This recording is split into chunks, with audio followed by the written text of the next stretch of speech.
Hello, this is Mad Cat, the angry egalitarian that discusses this and that.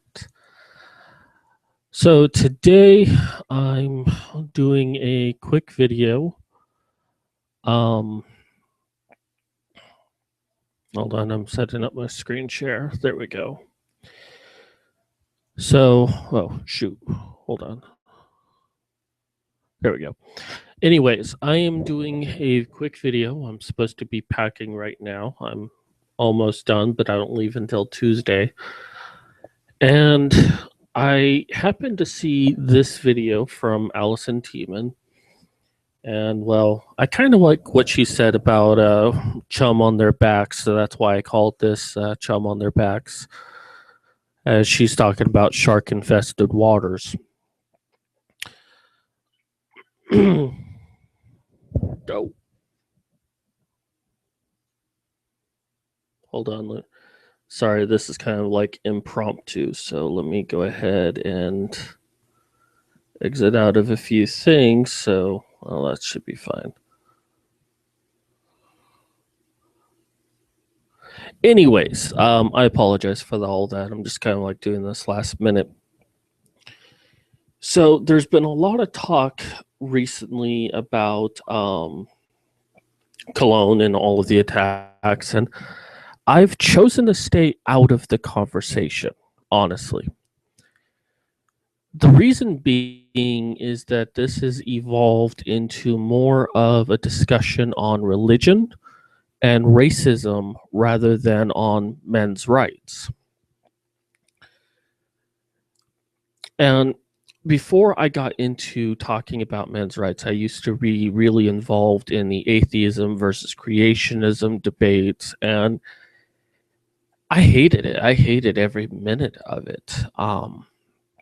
Truthfully, no one wins in these conversations. I mean, even less people win when it comes to let me go back to Alison there. There we go.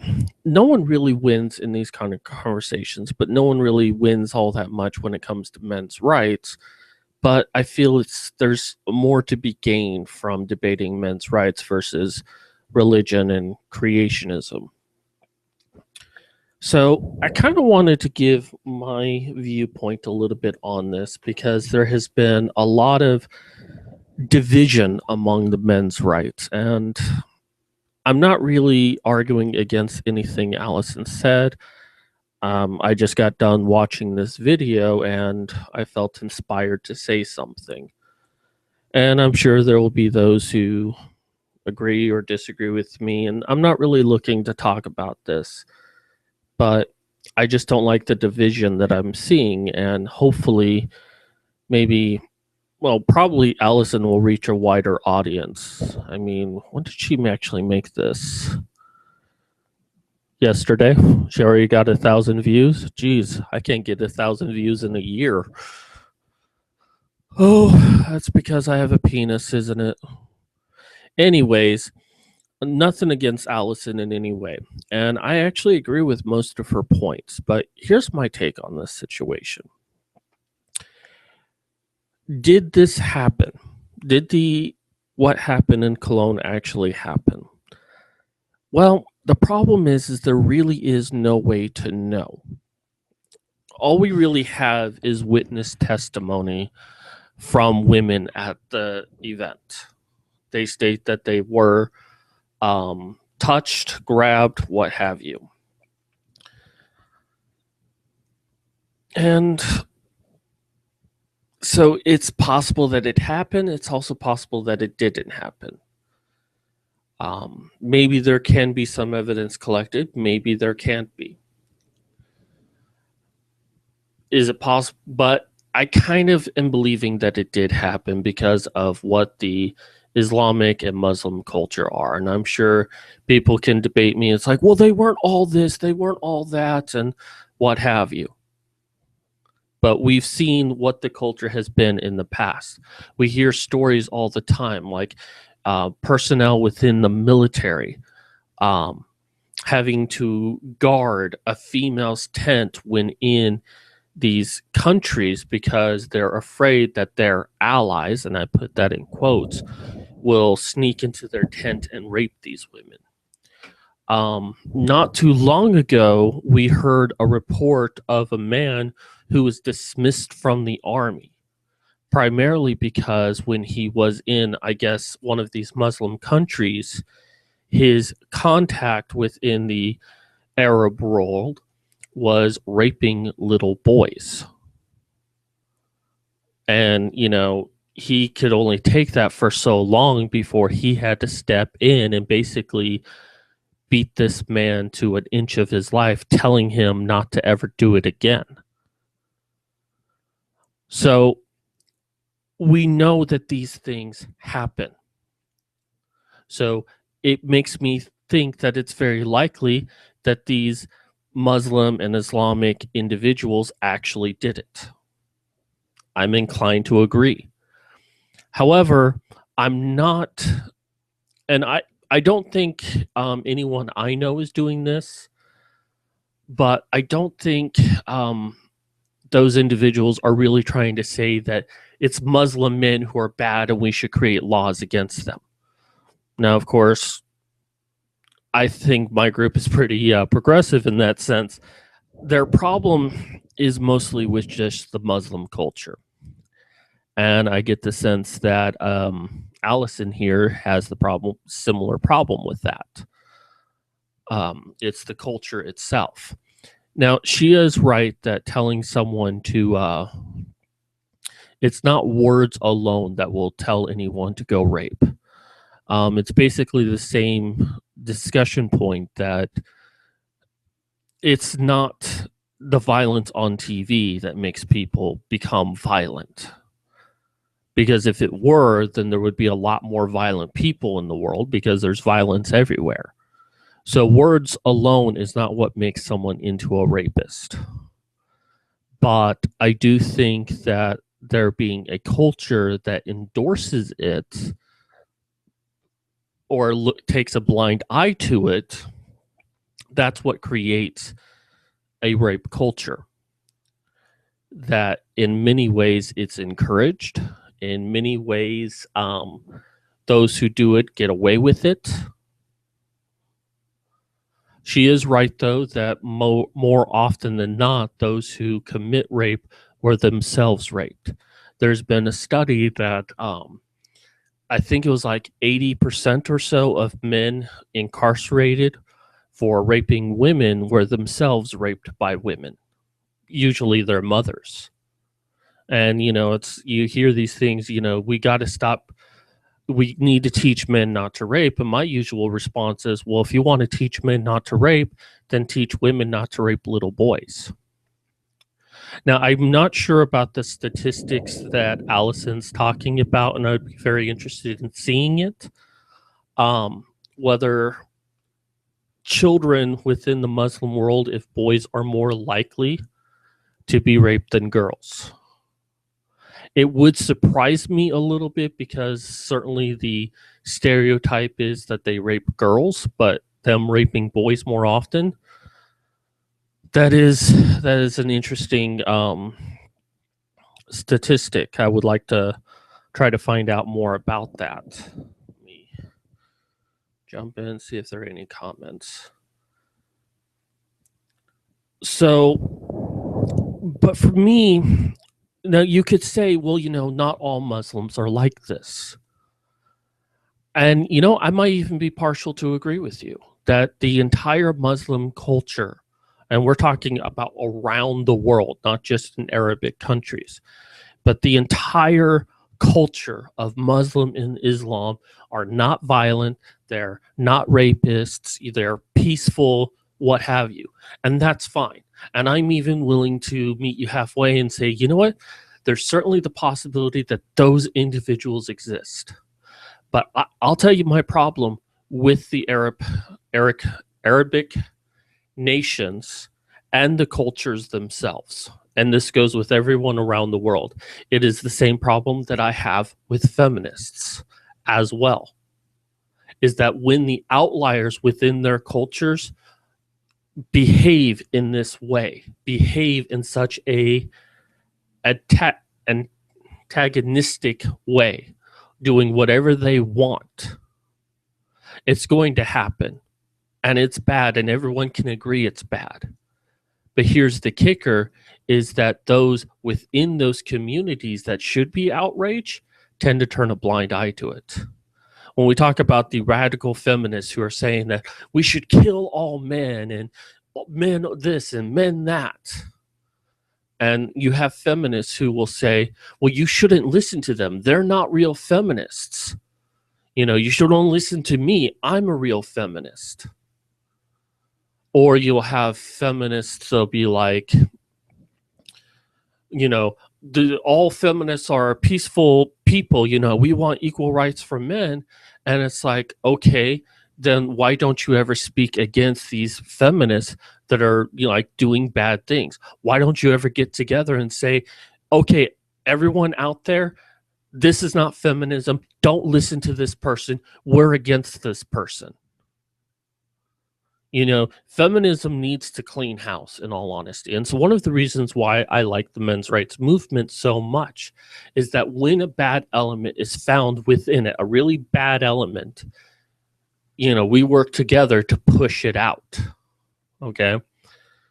From the most part, that's what I've seen. But feminism doesn't, and the Muslim world doesn't. A Muslim goes and rapes a little girl. The rest of the Muslim world, the rest of the Islam world, for an Islam who rapes or kills someone, just pretends it doesn't exist. Now, it could be argued that they can't really say anything about it because they're pressured by their mosques and religious leaders and world leaders not to say anything about it. But I'm sorry, if you want me to believe that the Muslim culture and religion as a whole is innocent and peace-loving, then you need to start cleaning house, in all honesty.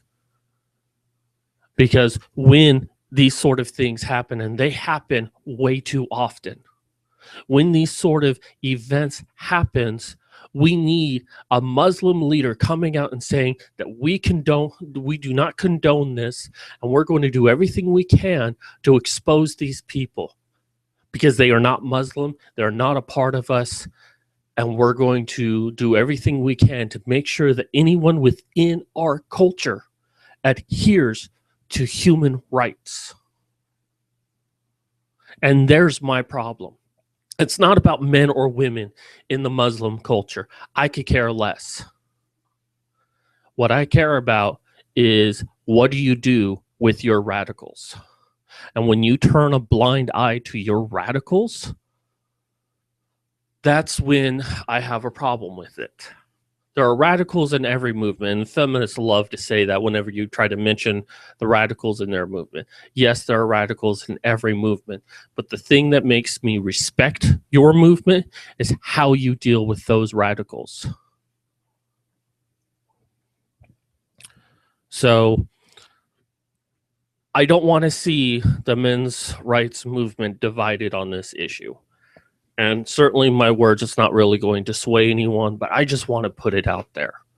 I'm tired of this infighting that I'm seeing. I've been, again, staying out of it because it really is coming down to a religious debate where someone's like that they don't trust Muslim men because they tend to be rapists, and other people calling them racists for saying that all Muslims are bad. Well, if the shoe fits, in all honesty. It's like if someone commits murder, they committed murder, you witnessed it, and you don't say anything, you can be charged as an accessory to murder, even though you didn't have anything to do with it because you knew about it. If you know about a bad thing and you do nothing to stop that bad thing, or you do nothing to prosecute that bad thing, you are an accessory to that bad thing. So, and if you are a good Muslim, if you're a good Islam out there, and that you don't practice the tenets of your religion, the tenets of your culture to do these bad things, I have respect for you, but you need to do something about your movement. You need to speak out against these bad things, because every time one of these bad things happen, yes, people are going to attack your culture. People are going to attack your religion, because your culture and religion does nothing when these things happen. You know, you don't see some Muslim on TV saying that this was bad, this shouldn't have happened, and we're going to make sure, you know, these people don't ever do these sort of things again. It's more of, oh, well, you're just assuming all of us are like this, and that's racist. And you're playing the racism card. You're playing the bigotry card. Stop doing that. And anyone who's in any sort of debate on this Colonge issue, take racism off the table, take bigotry off the table, and have an actual discussion about this. Honestly, have a discussion on the fact that there's a good chance that there were a number of Muslim and Islamic extremists out there groping women. Maybe it happened, maybe it didn't, but we know that these cultures tend to breed these sort of individuals. And if someone says that they think that the Muslim culture is bad, don't call them racist for that. We have plenty of history to demonstrate that.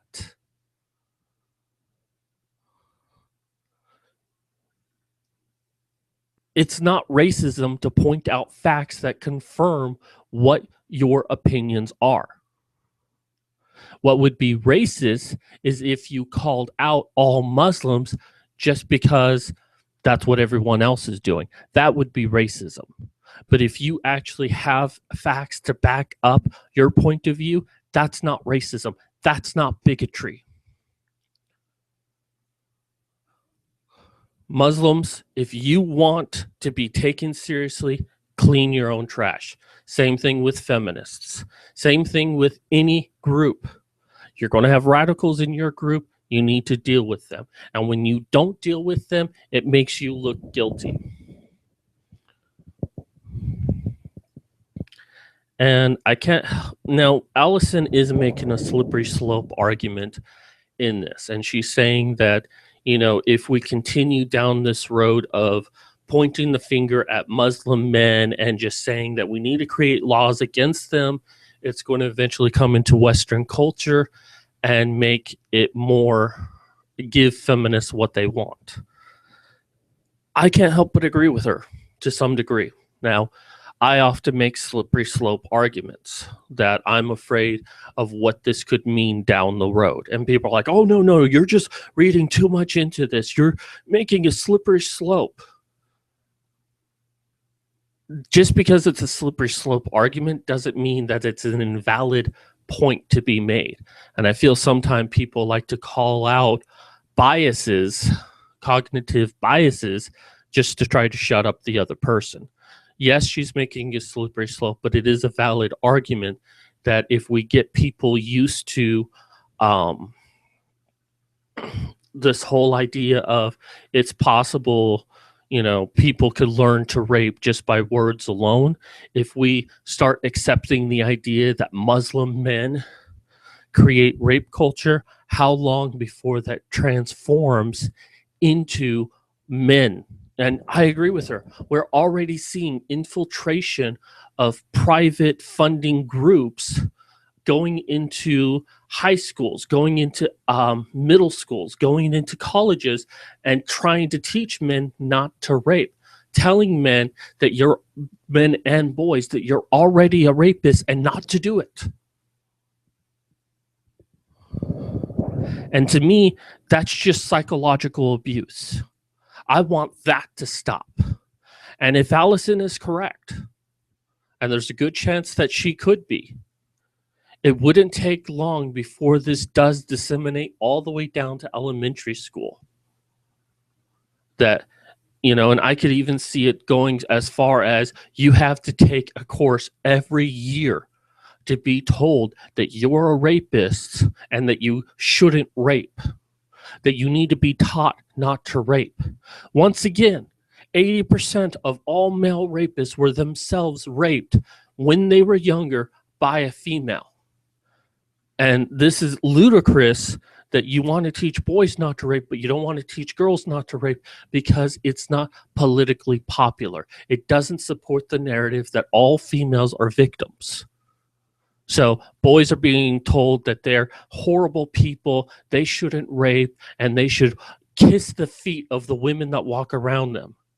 And then we have all of these female rapists out there that can basically turn around and say they were raped by the people they raped. This even happened in a college campus, that a girl started to sexually abuse a man while he was passed out drunk, and then later turned it around and said that she got raped. So let's not help create the rape culture that feminists are trying to create. I agree with Alison. Let's stop saying, but let's also have realistic conversations here about what's happening, about the Muslim and Islam world, about religion, about the different cultures out there that do have an actual rape culture. And let's stop using the words racism just because I happen to say that Muslim men tend to rape. That doesn't make me racist to say that, because I can back it up with facts. I can back it up with stories.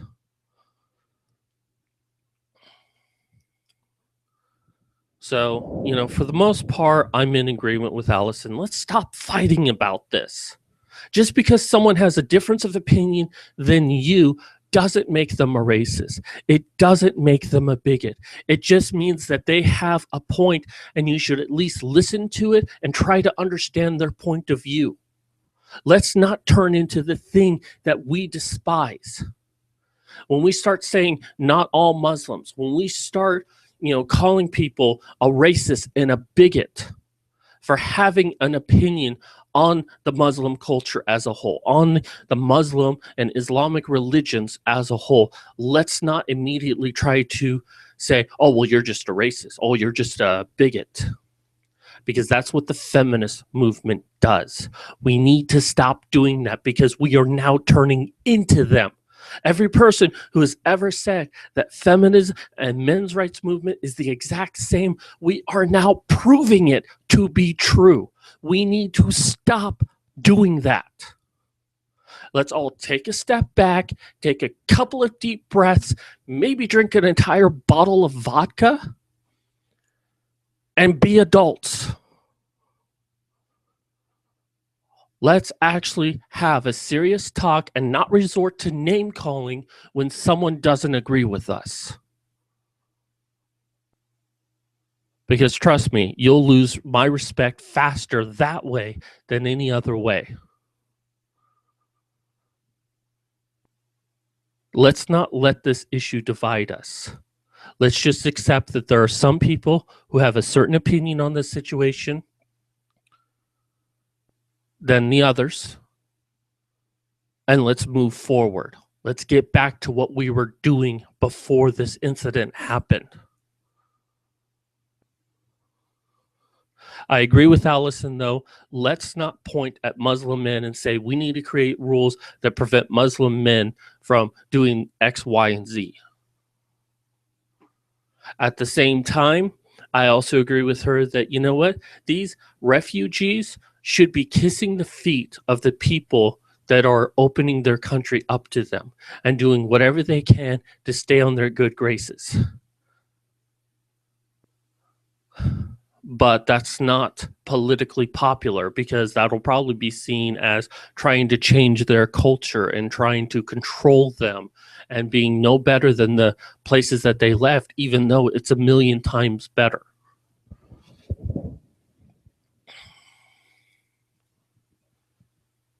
Let me refresh this. I don't know if anyone's commented or not. And no. It's like early in the morning, so that's really my stance on all of this. Let's not play this game. Let's not do this where someone doesn't agree with us, so they have to be racist. Let's not go to that as our first thing. Let's reserve those words for people that actually demonstrate that. But if you condone the actions of those doing it, wow, this is weird. I don't know why it's showing up in black like that. If you don't say anything about anyone doing something bad, then you're part of the problem. That's just the way it is. That is what Western culture has taught me. So if you want me to take the Muslim faith seriously, to say that it's not full of bad people, there are good people within it, then those individuals need to speak against the bad elements. Now, maybe they can't in Arabic worlds because they'd probably be killed, but they're not all Muslims are within the Arabic world. There are many that are in the first world. Speak against them. Same thing with feminists. Same thing with men's rights, although men's rights tend to be better about this. You know, the moment you stop doing that, the moment you start condoning bad things, that's the moment I get off the bus. But you speak about the bad elements, tells me that you're serious, that you want to be taken seriously. You'll take the responsibility of your movement, of your religion, of your culture. Because you know what? I do speak about my culture. I do speak against those who do bad things within our culture and makes our lives harder. I think that the American government is making a lot of mistakes, but unfortunately, in the entire world, it's still the best place to live. I love the people. I love the culture. I think the government is fucking things up, especially giving in to feminist demands. They're basically negotiating with terrorists, in all honesty, and giving them what they want, and the government thinks they're doing a good thing. You know, I do speak about the government. I do speak about this culture. I wish I could do something about it, but there's really nothing I can do about it. So I do practice what I preach. But once again, let's stop this fighting. Let's stop this bickering. Fine, we've proved it. We have different opinions on this. But it shouldn't be a catch-all that we all have to agree 100% of the time, because there's no way that can actually happen. There's no way we can agree 100% of the time with each other. It will never happen. So that's going to do it for me today. I know I said this last time, but it's still going to be valid. I'm not going to be doing any more videos for the next week and probably the week after that, unless, you know, my assimilation into my new life goes quicker than I think. But, you know, Alison inspired me to do this video, so I did it. Anyways, that does it for me. This is Mad Cat signing off.